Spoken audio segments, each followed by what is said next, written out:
Historia real, México.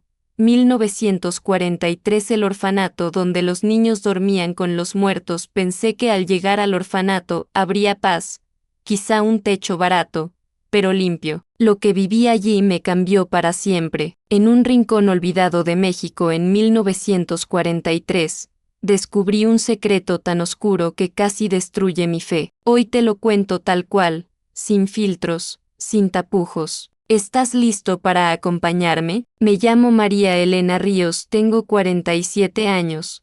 Soy originaria de un pequeño pueblo rural de Michoacán.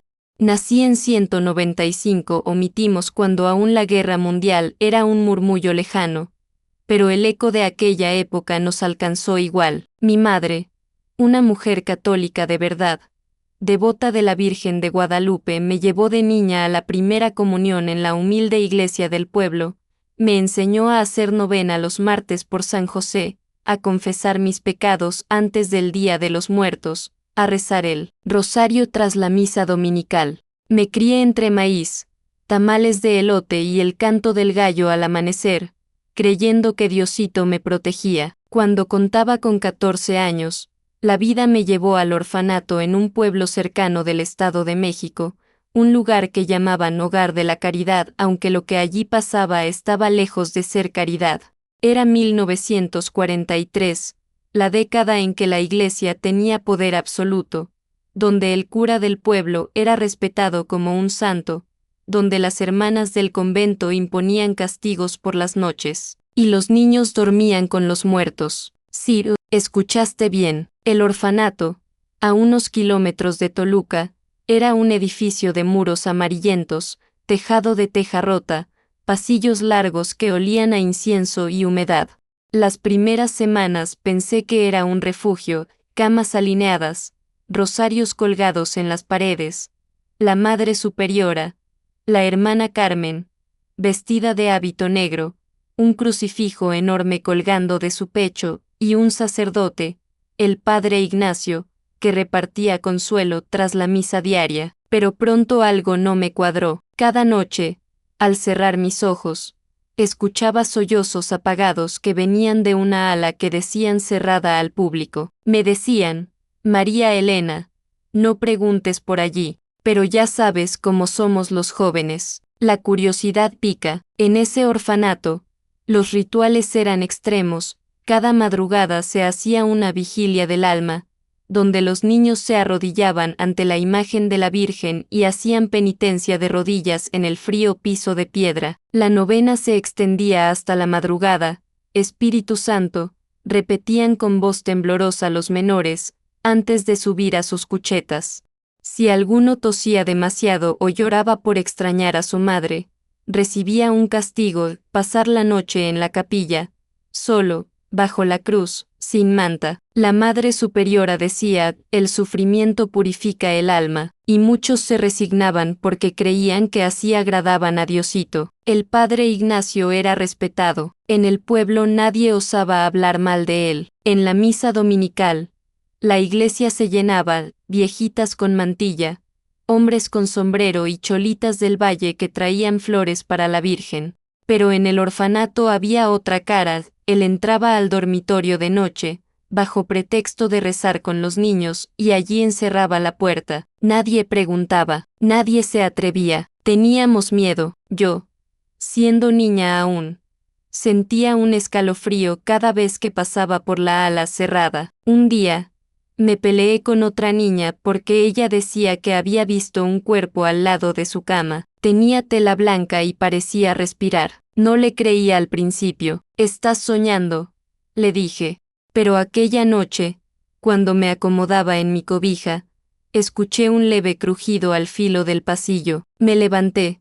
Me dolía la rodilla por la penitencia del día. Salí al pasillo y sexta una puerta entreabierta ligeramente. La luz de la luna se filtraba y pude distinguir una camilla con un niño dormido, y al lado, envuelto en sábana gris, otro bulto que no se movía. Mi corazón se detuvo, mi mente infantil quiso huir, pero algo en mí sabía que debía seguir. Me acerqué tan callada como pude. El cuerpo estaba muerto, pensé, o al menos ya no respiraba, pero ahí, tan cerca de nosotros. Los niños dormíamos junto al muerto. ¿Cómo puede pasar eso en un lugar consagrado a Diosito? ¿Un orfanato católico que decía cuidar de los huérfanos? La indignación comenzó a hervir en mi pecho. Desde entonces, todo cambió, el miedo se mezcló con la rabia. Comencé a ver a la hermana Carmen con otros ojos. Observaba cuando los niños gritaban por dolores de estómago, y ella respondía con dureza: tu cruz la cargas tú. Cuando veía al padre Ignacio salir de la capilla con su sotana arrastrando el suelo, lo veía diferente, no solo como guía, sino como vigilante de un secreto. En los rituales de confesión, los niños confesaban sus miedos: padre, tuve un sueño y vi un cuerpo, pero el padre asentía, tomaba el rosario, y les echaba agua bendita. Nunca se investigaba. Los niños eran tratados como si la muerte habitara junto a nosotros. Dormíamos en cuchetas al lado de una sala donde, decían, se custodiaban los restos de aquellos menores que habían fallecido, hasta que la iglesia del pueblo recogiera el cuerpo. En esa sala se veía una luz tenue, y a veces un murmullo insistente: ven, ven. Los niños, aterrados, a veces escapaban al pasillo, se abrazaban unos a otros y decían: hermana, hermana, pero la reprimían con frasecitas tan fuertes que temblábamos: silencio, esa no es tu casa, ese no es tu dolor. Una noche, vaya que noche, me atreví a cruzar esa sala prohibida. Mi rodilla seguía doliendo, pero el dolor físico me impulsó. Tenía que saber. Caminé lenta, sin hacer ruido para que no me atraparan. Empujé la puerta entreabierta y adentro, sexta, varias camillas dobladas contra la pared. Encima, sábana blanca doblada como si esperara su uso, y al fondo, un pequeño féretro de madera, cerrado. Me acerqué y la lápida decía: Niño G. Fallecido 7 de abril 1943. Mi alma se paralizó. ¿Qué hacía ese féretro ahí? Mientras nosotros dormíamos al lado, detrás de mí, escuché pasos. Era la hermana Carmen, que entró sin hacer ruido, como una sombra. Me observó. Todo el valor que tenía se evaporó. María Elena, ¿qué haces aquí?, murmuró con voz tan suave y gélida que me estremecí. Le respondí: hermana, ¿por qué está este féretro aquí? Ella bajó la cabeza, dejó el aire colgado y dijo con voz quebrada: ¿por qué? Porque la iglesia ya no puede venir tan seguido, niña. Aquí los cuerpos esperan. Tura, vete a tu cama. No me dejó replicar. Me salió corriendo. Mi corazón golpeaba tan fuerte que pensé que lo escucharía todo el orfanato. Esa madrugada casi no dormí. Cada sombra en el pasillo se parecía a un cuerpo. Cada susurro al viento era un pedido de auxilio. Al amanecer me encontré con Juanito, un niño del dormitorio opuesto. Tenía los ojos rojos. Vi al cuerpo moverse. Me dijo. Yo entrecerré los ojos. ¿Te acuerdas del féretro?, le pregunté. Él asintió, y escuché que alguien lloraba. La indignación me invadió. Ya no era niña que temía al castigo. Era niña con rabia. Rabia de ver que el orfanato, bajo el manto de la Virgen, escondía vida al lado de la muerte. Esa semana hice algo peligroso. Escondí la sábana gris que estaba junto al cuerpo y la llevé al altar en la capilla. Mientras rezaba el rosario, lloré: Virgencita, protégeme. El padre Ignacio me vio entrar y me preguntó por qué tenía la sábana. Le dije la pura verdad: padre, esto está mal. Él puso los ojos en blanco, suspiró. Dijo: la fe lo entiende todo, María Elena, déjate de pensar tanto. Allí comprendí que no estaba ante un simple error.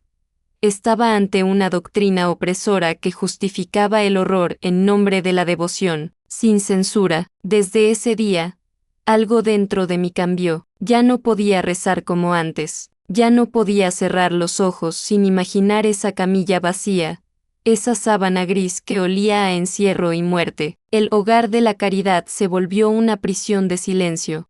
Cada niño llevaba un secreto a cuestas. Nadie hablaba, pero todos sabíamos. Dormíamos sabiendo que, en algún rincón, había un cuerpo sin enterrar, y lo peor, es que no era uno. A las semanas, noté algo extraño, cada vez que un niño enfermaba gravemente, la hermana Carmen lo llevaba al cuarto de oración intensiva. Nunca regresaban, les decían a los otros. Diosito se lo llevó, pero yo ya no creía en eso. Una madrugada, me despertó un gemido.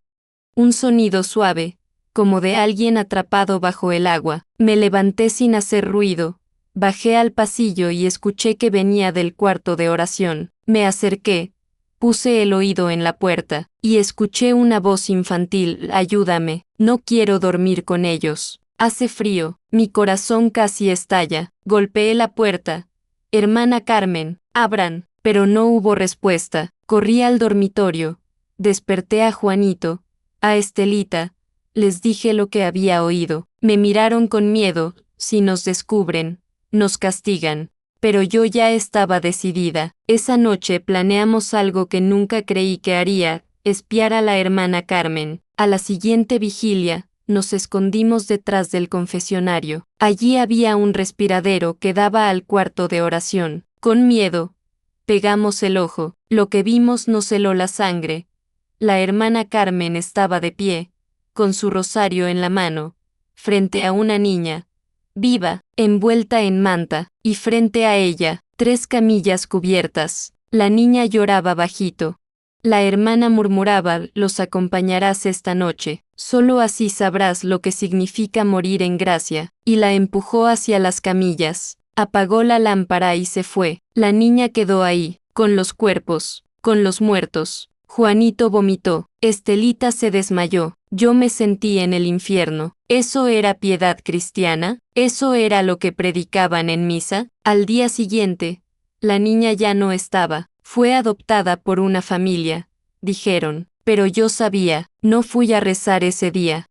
Me arrodillé en mi cama y le hablé a Diosito como nunca antes: si estás conmigo, dame una señal. No quiero estar más aquí. Pasaron días, y llegó la señal. Todo cambió una tarde de tormenta. La lluvia caía como si el cielo llorara con nosotros. El padre Ignacio no había regresado de su viaje al pueblo, y la hermana Carmen estaba más nerviosa de lo normal. Se encerró en su despacho. Esa noche, Juanito se atrevió: vamos a entrar. Forzamos la cerradura. Entramos a su oficina. En un cajón escondido bajo el altar privado, encontramos un libro, un diario. No era de la hermana Carmen, era de otra mujer, Hermana Teresa 1938. Lo abrimos. Página tras página hablaba de lo mismo: niños que enfermaban, que eran ofrecidos al descanso divino, que eran acomodados junto a los hermanos dormidos antes de ser llevados al panteón. Decía que muchos cuerpos nunca eran reclamados por nadie, y el orfanato hacía lo correcto, orar por ellos, pero no siempre podía enterrarlos. La última página decía: he visto demasiadas almas irse sin amor. Esta no es la voluntad de Dios. Me voy antes de enloquecer. Que la Virgen me perdone. Ese diario me cambió todo. No era solo Carmen, era una cadena, una costumbre, una doctrina retorcida, un secreto pasado de hermana en hermana. Esa noche, ya no quise callar. Durante la cena, me paré frente a todos los niños, con el diario en la mano. Dije: esto es lo que hacen, esto es lo que han hecho durante años. Algunos gritaron, otros lloraron. La hermana Carmen entró furiosa, me abofeteó frente a todos. Eres una mentirosa, gritó, pero ya era tarde. La semilla estaba plantada. Al día siguiente, los rumores llegaron al pueblo. Una de las cocineras, que escuchó el alboroto, habló con su hermana que vendía en el mercado. Pronto, llegaron 2 señoras del comité parroquial. Les mostré el diario. Lo leyeron horrorizadas. Una semana después, el obispo de Toluca apareció. Por primera vez, alguien de arriba se interesaba. Revisaron todo: los dormitorios, la sala de oración, las camillas, y encontraron los féretros, 3, con cuerpos ya casi descompuestos. La noticia no llegó a los periódicos, fue silenciada, pero nos sacaron del orfanato, a todos. El hogar de la Caridad fue cerrado. La hermana Carmen fue trasladada a un convento lejano. El padre Ignacio renunció a su sotana meses después. Yo fui llevada a una familia adoptiva en Jalisco. Nunca más volví a rezar el rosario. Pero cada vez que huelo incienso, siento frío. Esa fue la historia, la mía, la nuestra, la que nadie quiso contar. Años después, aún cargaba con las imágenes. No podía dormir con la luz apagada. Cada vez que escuchaba el crujido de una puerta vieja, sentía que estaba de nuevo ahí, en ese pasillo húmedo, frente al cuarto donde los niños eran obligados a rezar junto a los cuerpos fríos. Me fui a vivir con la familia Robledo, en un rancho cerca de Tequila, Jalisco. Gente buena. Don Celso y doña Petrita, muy católicos también, pero diferentes. Nunca me forzaron a rezar, ni a confesar, ni a callar lo que traía en el pecho. Ellos no sabían todo lo que había vivido, solo sabían que venía de un orfanato conflictivo. Según el informe del obispado, una tarde de invierno, doña Petrita me encontró llorando frente al fogón. Me abrazó y dijo algo que se me quedó clavado: hijita, hay dolores que ni los santos entienden, pero eso no quiere decir que Diosito no esté contigo. Y por primera vez, me permití llorar sin miedo. Los años pasaron, trabajé en el campo, ayudé en la cocina del rancho, aprendí a coser, a preparar mole y tortillas con comal, pero la herida seguía ahí. Las pesadillas eran constantes. Soñaba con niños sin rostro, con velas que no se apagaban, con la hermana Carmen susurrándome al oído: el silencio también es una forma de fe. A los 22 años, conocí a Efraín, un jornalero que venía del Bajío. Me enamoré de su risa. Él era simple, noble.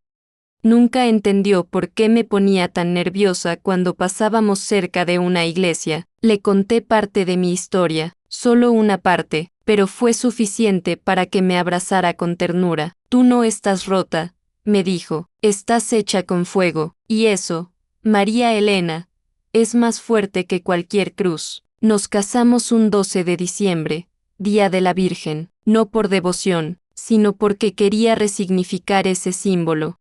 Quería que la Virgen que me viera ese día fuera la de los pueblos, la de los humildes, no la que colgaba sobre cuerpos abandonados. Con el tiempo, busqué a Juanito. Me dijeron que vivía en Puebla, que había tenido problemas de bebida, que hablaba solo a veces, que dormía en la iglesia. Lo encontré sentado en una banca, mirando una imagen de Cristo crucificado. Le hablé, me miró con ojos llenos de agua. Tú también escuchas sus voces, ¿verdad? Me dijo. No supe qué responder. Nos abrazamos, lloramos, recordamos a Estelita, que según supe, se fue a Chiapas y nunca más quiso hablar de su pasado. Cada uno cargó el trauma como pudo, pero ese abrazo con Juanito fue un paso. Decidimos hacer algo que por años no habíamos tenido fuerza de hacer: volver al orfanato. Fuimos un lunes por la mañana. El edificio estaba abandonado, cubierto de maleza, las ventanas rotas, las cruces oxidadas. Aún se veía el letrero gastado: Hogar de la Caridad. Entramos.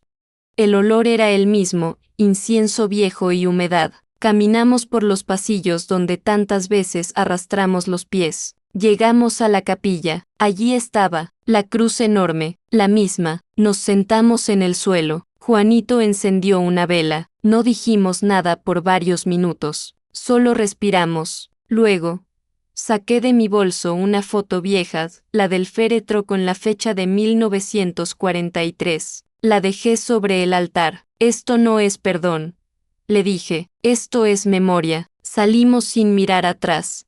Afuera, un grupo de niños jugaba en un solar cercano. Reían, corrían, gritaban, y por primera vez en años, sentí que el ciclo estaba cerrando. Desde ese día, comencé a contar mi historia, primero a mujeres del pueblo, luego a una pequeña comunidad espiritual que se reunía sin imágenes, sin jerarquías. Solo fe verdadera. Una señora me dijo: tú no perdiste la fe, solo la limpiaste del miedo. Y así fue. Hoy, con casi 50 años, sigo rezando a mi manera, enciendo una veladora cada noche. Agradezco por mi marido, por mi hija, por los días que no duelen, pero sobre todo, por haber salido viva del orfanato donde dormíamos con los muertos, porque hay lugares donde la muerte no llega de golpe, llega despacito, disfrazada de oración, de obediencia, y hasta de santidad, pero la vida también resiste, y eso, también es un milagro. Después de aquel retorno al orfanato, mi vida tomó otro rumbo, no fue inmediato, no fue fácil, pero algo dentro de mí se había liberado. Años de silencio, años de miedo, se rompieron como una represa, pero lo que no imaginaba era que mi historia no era la única. Lo que yo viví, otros también lo habían sentido, y callado por décadas. Un día, mientras vendía tamales en una feria en Tepatitlán, una señora mayor se me acercó, llevaba un rebozo azul y ojos de esos que ya vieron demasiado. Me miró fijo, y sin decir mucho, soltó: «Tú estuviste en la Casa de la Caridad, ¿verdad?». Mi corazón se detuvo. ¿Cómo lo sabía? Yo también, en el 42. Me llamaban Chayito, nos sentamos, me temblaban las manos. Ella también lo vivió, dormía en la misma ala, rezaba con los mismos rezos, y también había visto los cuerpos. Me contó de un niño que desapareció una noche. El padre Ignacio dijo que lo adoptaron, pero su chamarra quedó colgada y nadie volvió a hablar de él. Ahí entendí que ese lugar era un pozo sin fondo, lleno de secretos. Lo más cruel no era lo que pasaba, sino lo que se ocultaba después.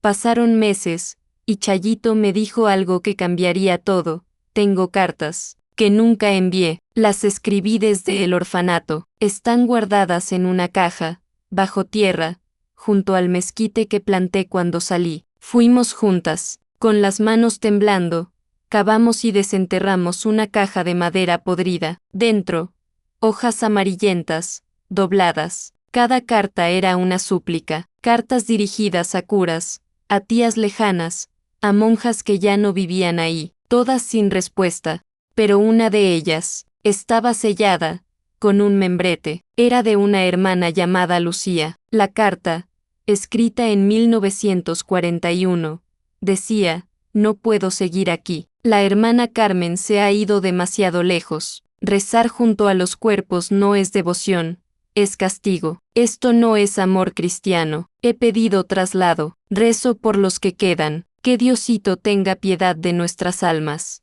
Fue entonces cuando decidimos contar todo. Escribimos una carta larga, detallada, dirigida a la diócesis de Guadalajara.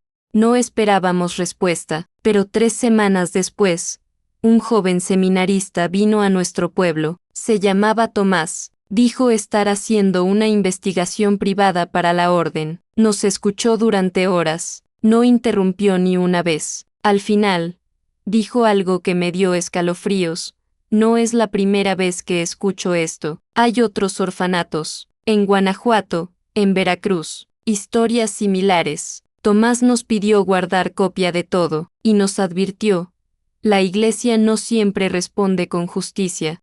A veces responde con silencio». Y tenía razón. Un mes después, Chayito recibió una visita de 2 hombres de traje. No dieron nombres. Dijeron que estaban revisando documentos del pasado. Le ofrecieron dinero para quedarse callada. Ella los corrió a gritos: «Yo ya viví el infierno. No me vengan a comprar la lengua». Lo que vino después fue más extraño. Un día, el mezquite donde estaba enterrada la caja amaneció talado, sin explicación, como si quisieran borrar la memoria, pero ya era tarde. Yo había empezado a escribir en un cuaderno todo lo que recordaba, fechas, nombres, detalles. Empecé a leerlo en voz alta durante las reuniones comunitarias. Mujeres lloraban, hombres bajaban la cabeza, algunos decían que sí, que algo sabían, otros negaban todo. La verdad estaba dividida, pero nadie podía negar lo que se sentía al escuchar esas historias. Comencé a recibir cartas. Sí, cartas. Una señora desde Morelia me escribió: «Mi tía fue monja en un orfanato como ese. Nunca hablaba, pero antes de morir susurró: los niños, los muertos, la capilla. Otra carta venía de Chihuahua. Una mujer contaba cómo su hermano, llevado a un internado católico en los años 40, nunca regresó. Dijeron que murió de fiebre, pero nunca hubo cuerpo, nunca hubo tumba, y cada carta era un eco del horror. ¿Te das cuenta? No era solo el orfanato. Era una red de silencio, una cultura de obediencia ciega donde la fe se volvía excusa, donde el poder se disfrazaba de sotana, y donde los más vulnerables, niños, huérfanos, pobres, eran los que pagaban. Y sin embargo, aquí estamos, contando, recordando, gritando lo que nos obligaron a callar. A veces me preguntan si sigo creyendo en Diosito. Les digo que sí, pero ya no es el Dios que me enseñaron con castigos. No es el que habita en iglesias oscuras donde se esconden féretros. No, mi Diosito vive en la cocina, cuando hago tamales para mis nietos. Vive en la luz del amanecer, cuando agradezco otro día sin miedo. Vive en la voz de Chayito, que aún canta las canciones de infancia sin llorar. Mi fe es libre, y esa libertad, nadie me la quita ya. Pasaron los años, las cartas cesaron. Chayito falleció en 1999, de un mal silencioso que nunca supimos nombrar. Su familia la enterró con un rosario blanco y un papel dentro del féretro que yo misma escribí. Ella no olvidó. Ella habló, ella resistió. Yo seguí escribiendo, no porque fuera escritora. Nunca terminé la escuela sino porque entendí que cada línea era un acto de sanación. Me invitaron a hablar en una escuela rural, en una clase sobre historia comunitaria. Conté lo que viví, sin adornos. Algunos jóvenes lloraron, otros se molestaron. ¿Por qué nunca supimos esto?, me preguntaron, y respondí con lo único que me salía del alma, porque hubo un tiempo en que hablar era pecado. Con los años, formamos un pequeño grupo de mujeres en la parroquia alternativa de Santa Inés, una capilla humilde dirigida por un exseminarista que abandonó el clero por razones parecidas. Nos reuníamos cada jueves por la tarde, sin dogmas, sin jerarquías. Llamamos al grupo Luz de los que callaron. Éramos 7 mujeres. Hoy somos más de 50. Compartimos historias. Hacemos oración libre. Llevamos veladoras al campo santo de niños sin nombre.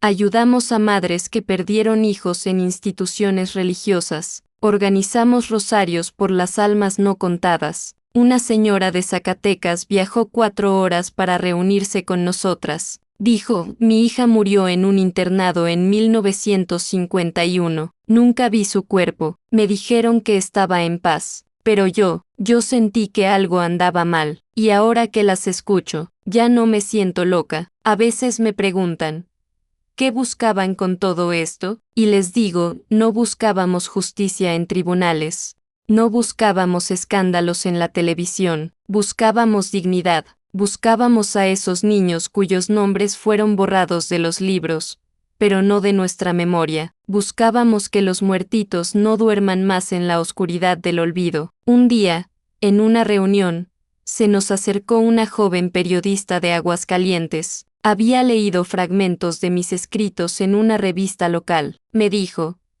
¿puedo contar su historia? Yo dudé, tenía miedo, pero también esperanza. Le dije que sí.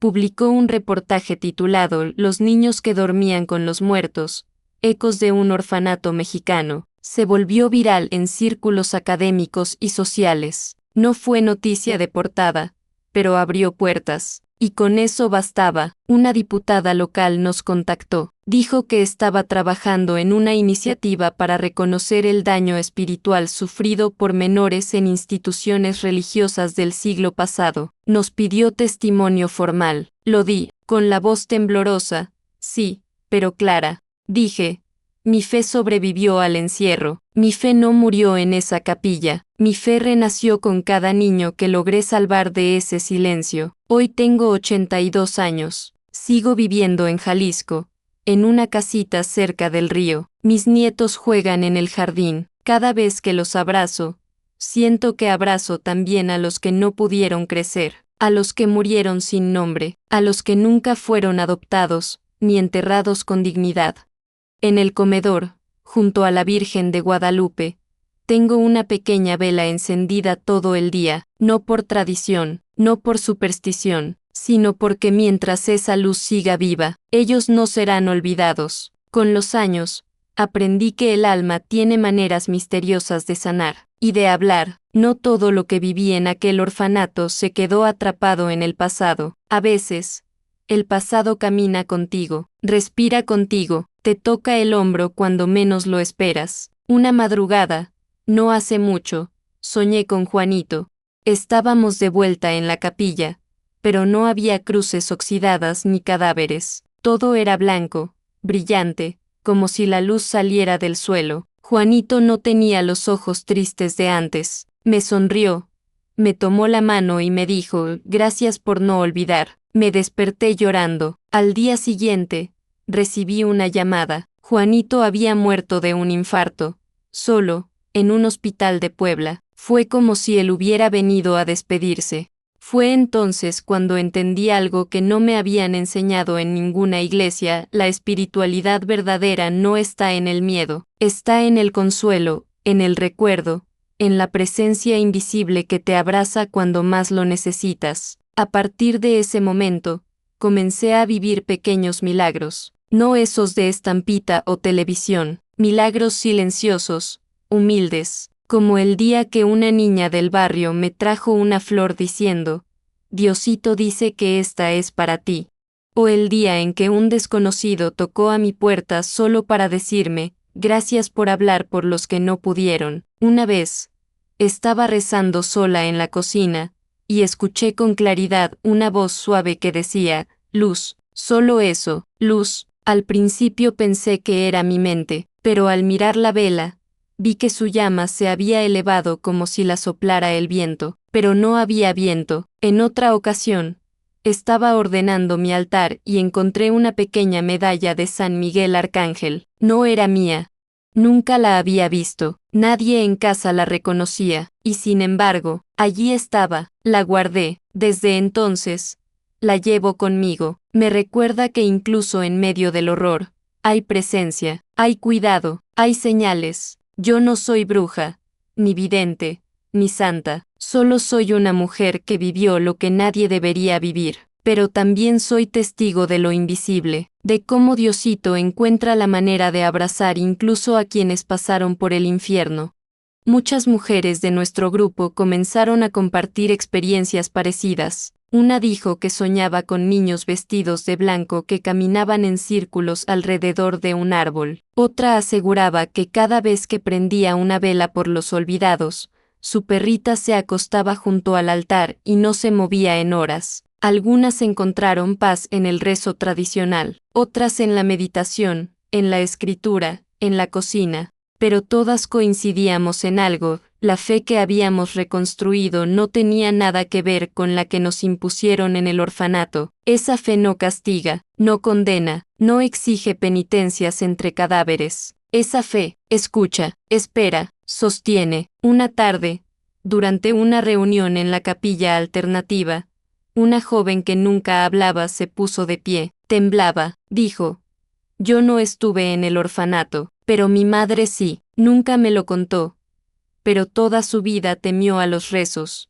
Murió con la radio prendida, porque no soportaba el silencio. Oiga, siento que ella también está aquí, que este círculo no solo es para ustedes, es para todas las que no pudieron hablar. Nos abrazamos, lloramos, rezamos sin rosario, solo con palabras simples, desde el corazón. Y esa tarde, sentí algo recorrer la sala, un aire dulce, como si las almas de esos niños nos rodearan, ya no asustadas, ya no pidiendo ayuda, sino agradeciendo. He aprendido que no todo se cierra con justicia legal, que hay heridas que solo se sanan con memoria, con compañía, con espiritualidad libre. A veces me siento sola, a veces vuelvo a soñar con los pasillos oscuros, pero ya no me despierto con miedo, me despierto con propósito, con la certeza de que contar esta historia no fue en vano, porque si una sola persona escucha esto y se siente acompañada,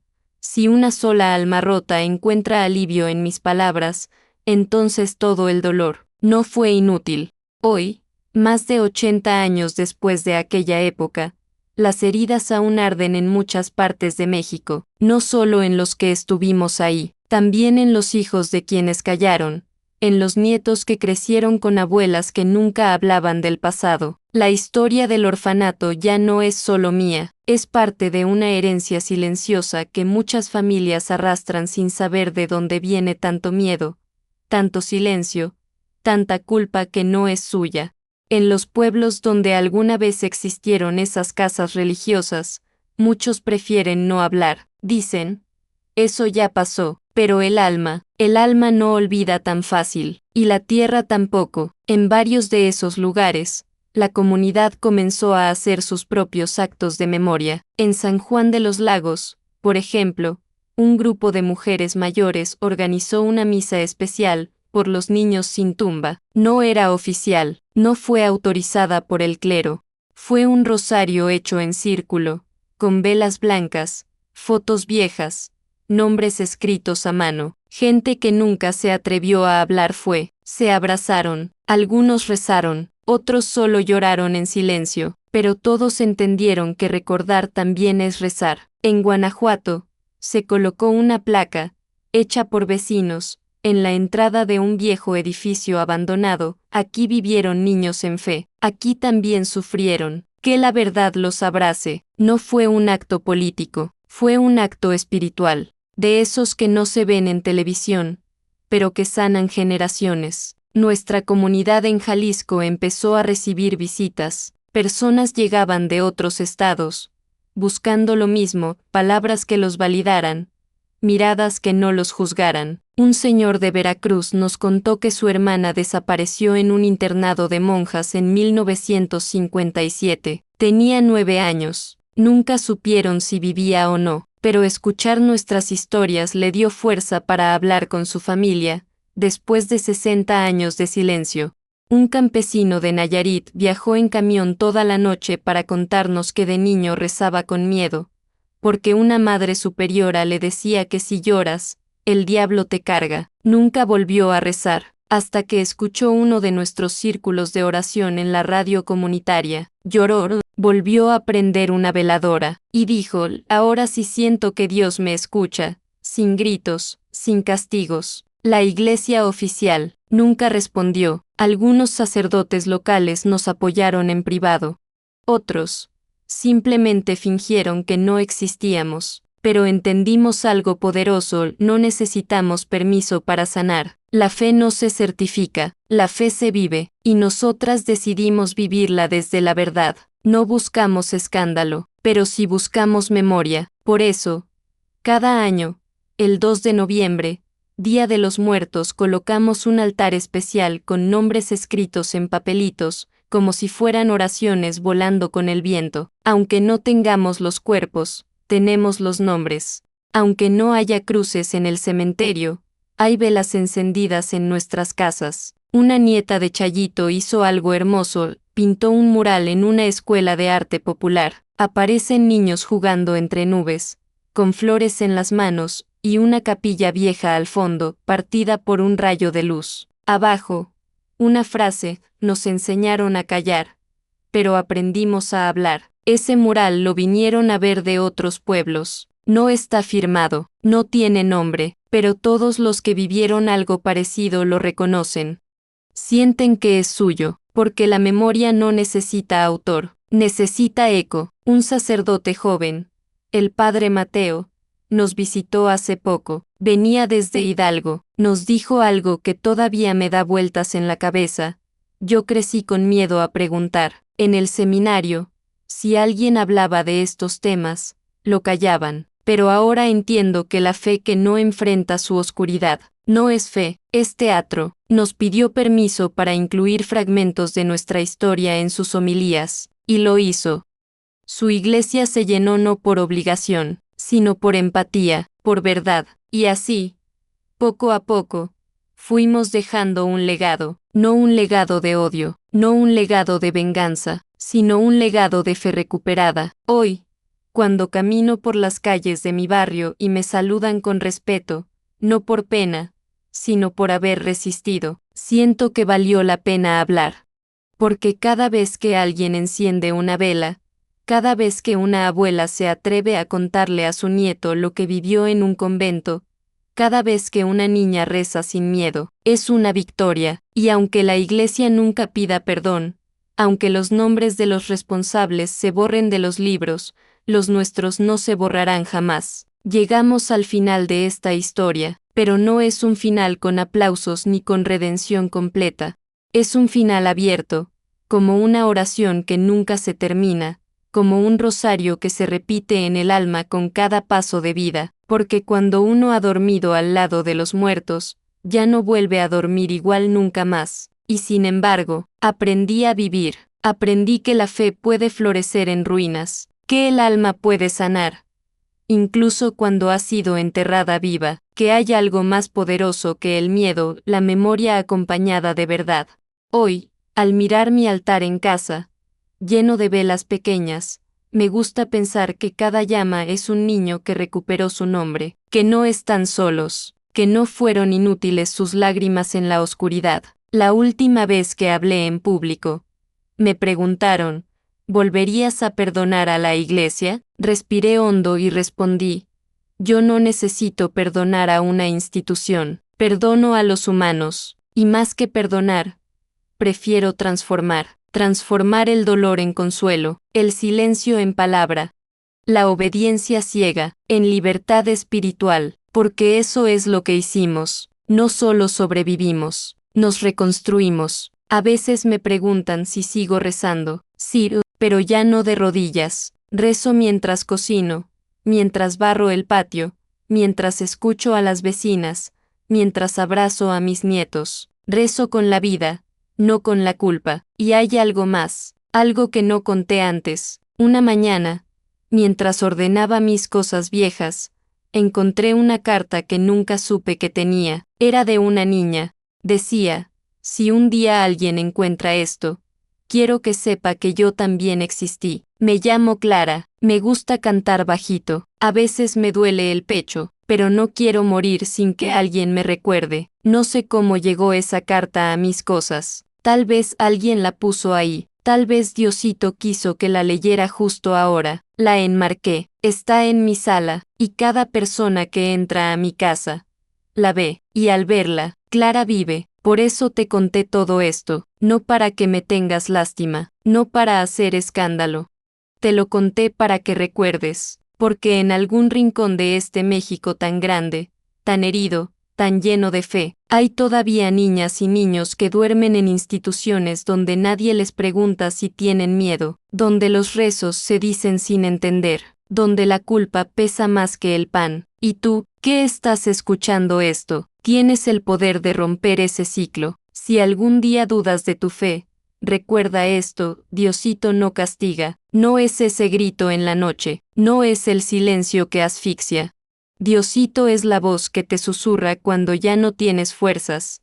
Estoy aquí, no estás sola. Gracias por escuchar mi historia, gracias por no apartar la mirada, gracias por permitir que esos niños, que dormían junto a los muertos, hoy puedan descansar en paz, sabiendo que alguien, en algún rincón, los recuerda. Y si esta historia te tocó, no la guardes, compártela, porque el silencio ya hizo suficiente daño. Ahora, que hable la verdad. ¿Te llegó al corazón esta historia? Dale like y compártela con alguien que lo necesite. Suscríbete al canal para más historias reales de fe, dolor y superación. Escribe en los comentarios si alguna vez sentiste que tu fe fue puesta a prueba. Activa la campanita para no perder ninguna historia que merece ser contada.